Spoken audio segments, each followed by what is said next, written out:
La rumeur disait vrai, Christiane Taubira se présente pour l'élection présidentielle de 2022, soit exactement 20 ans après sa première tentative malheureuse en 2002.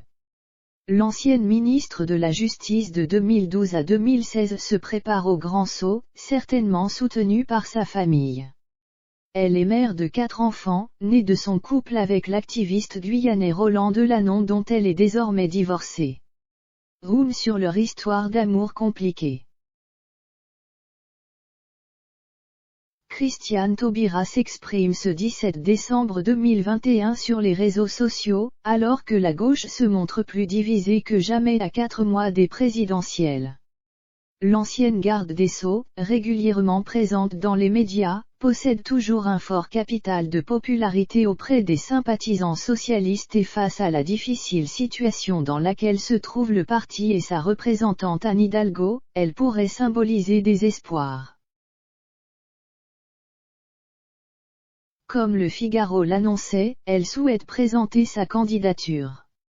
Ce n'est pas la première fois qu'elle tente l'aventure. En 2002 au nom du Parti radical de gauche, elle obtiendra 2,32% des voix.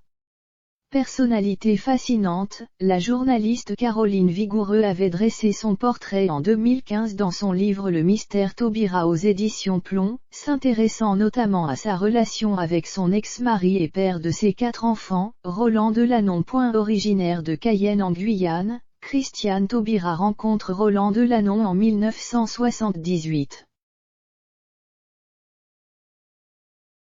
Elle a 26 ans et est enseignante, lui est un activiste indépendantiste et homme divorcé. Leur premier bébé naît en 1979, puis en viendront 3 autres. Ils sont ainsi devenus parents de 4 enfants, Noliwe, Jamila, Lamine et Diawara.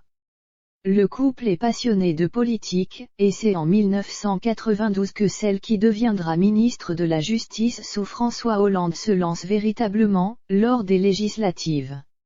Roland Delanon devient son directeur de campagne. Christiane Taubira est élue mais doit quitter Cayenne pour Paris et est l'Assemblée nationale. La politique est un monde impitoyable qui n'est pas sans conséquences sur leur histoire, surtout quand son mari devient son rival en s'inscrivant sur une liste dissidente. La politique a été le nœud de notre rencontre et de notre rupture, a dit Roland Delanon dans Le mystère Taubira. En 2002, le divorce est prononcé entre les deux personnalités. Christiane Taubira est à cette époque installée dans la capitale avec ses 2 plus jeunes enfants de leur histoire. Christiane Taubira dira dans les colonnes de Paris Match en 2014, « Je souffre d'un chagrin d'amour. Je souffre aussi de remords. Je suis toujours amoureuse de mon mari. Sauf que, dans mon mental, il n'est pas concevable que je revive avec lui. » Elle louera aussi un homme d'une très grande valeur qui l'a appelé au secours 50 fois. Toutefois, dans le livre de Caroline Vigoureux qui décrypte un an plus tard la femme politique, son ex-époux précisera les choses de son point de vue face aux paroles intimes de Christiane Taubira dans la revue, Un coup de pub. Elle avait envie de sortir des attaques racistes et des critiques sur le mariage pour tous. Ça n'est pas un discours qui m'est adressé.